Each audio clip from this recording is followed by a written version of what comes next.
हिवाळी अधिवेशनासाठी उपस्थित सर्व पत्रकारांचे स्वागत।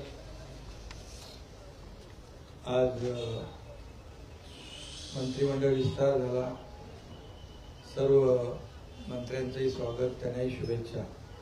गेल्या काही दिवसांमध्ये तुम्ही लोक सगळ्या मंत्रिमंडळाचं वाटप करत होतात,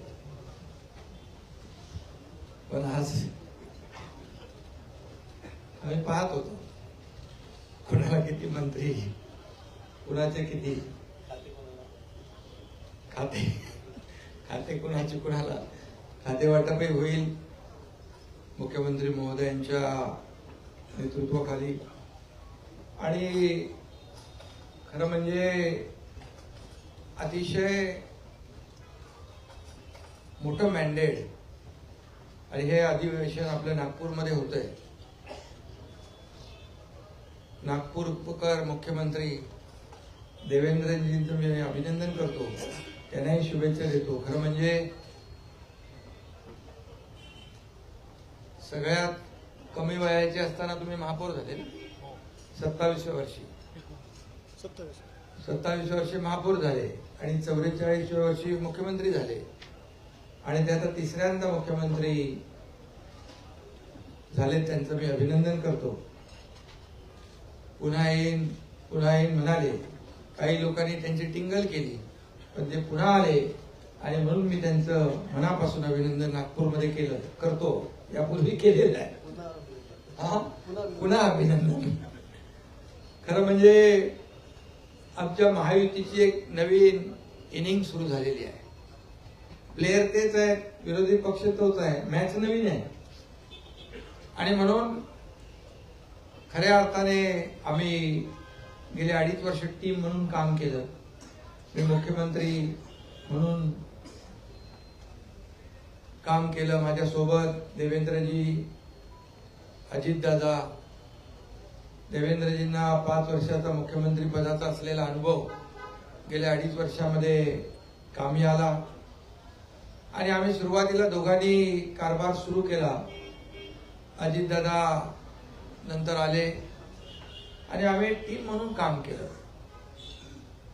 आणि खऱ्या अर्थाने आपल्यालाही माहित आहे, मी सभागृहात देखील म्हणालो की जसं ते पुन्हा येईन म्हणाले तसं मी त्यावेळेस म्हणालो होतो की आम्ही दोघं मिळून 200 आमदार निवडून आणणार आणि नंतर तर पुढचे 232 आलेत आपले, 37।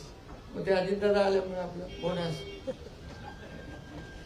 आणि म्हणून आम्ही जे म्हणालो ते जनतेने देखील आमच्यावर विश्वास टाकला आणि लँडस्लाइड मॅन्डेट आम्हाला मिळालं। त्यामुळे आमची आता जबाबदारी वाढलेली आहे, जनतेच्या प्रती आम्ही उत्तरदायित्व आहोत। आणि खरं म्हणजे विदर्भामध्ये हे अधिवेशन होतंय आणि विदर्भाला देखील आम्ही 2.5 वर्षामध्ये न्याय देण्यासाठी अनेक निर्णय घेतले आणि आमचं मिशन एकच आहे की मिशन समृद्ध महाराष्ट्र। संपूर्ण गेल्या 2.5 वर्षामध्ये आपण पाहिलं की महाविकास आघाडीने जी थांबवलेली विकास कामं ती आम्ही त्याला गती दिली, जी देवेंद्रजींच्या काळामध्ये सुरू झाली परंतु नंतर ते प्रकल्प बंद पडले। ते फार म्हणजे शेतकऱ्यांच्या हिताचे, जनतेच्या हिताचे प्रकल्प होते, परंतु आम्ही त्याला चालना दिली। त्याची काही उद्घाटने आदरणीय प्रधानमंत्री महोदयांच्या शुभ हस्ते झाली आणि एकीकडे विकास आणि दुसरीकडे लोककल्याणकारी योजना याची सांगड आम्ही घातली। आणि मला अभिमान आणि आनंद आहे की आमच्या टीमचा की लोकांनी देखील आमच्या कामाची पोचपावती दिली आणि तुम्हाला सगळ्यांचे अंदाज फोल ठरले। अनपेक्षित असा विजय, दैदिप्यमान असा विजय आम्हाला मिळालेला आहे। आणि जसं मला देवेंद्रजींनी खंबीर पाठिंबा दिला, ते उपमुख्यमंत्री होते आणि मला मुख्यमंत्री म्हणून त्यांनी पाठिंबा दिला, नंतर अजितदादांनी दिला, तसाच हा एकनाथ शिंदे देखील देवेंद्रजींच्या पाठीशी खंबीरपणे उभा राहील। कारण तुम्ही रोज काहीतरी सांगता, नाराज आहे काय, आता नाराज आणि खुशी आनंद कसा काय व्यक्त करायचा त्याचं एक डेफिनेशन पण तुम्ही सांगायला पाहिजे। आणि म्हणून आमच्या टीममध्ये आम्ही सगळे एक टीम म्हणून काम करणार आहोत आणि आम्ही तिघं आणि आमचं मंत्रिमंडळ जे आहे हे राज्यातल्या जनतेला आम्ही आमची जबाबदारी आहे त्यांच्या प्रती, आम्ही अनसरेबल आहोत त्यांना आणि म्हणून चांगलं सरकार या ठिकाणी लोकाभिमुख सरकार आणि जे गतिमानतेने आम्ही निर्णय घेतले तसेच गतिमानतेने निर्णय यापुढे आम्ही घेऊ आणि खऱ्या अर्थाने या ठिकाणी एक लोकाभिमुख सरकार, एक सर्वसामान्यांचं सरकार म्हणून आम्ही म्हणत होतो.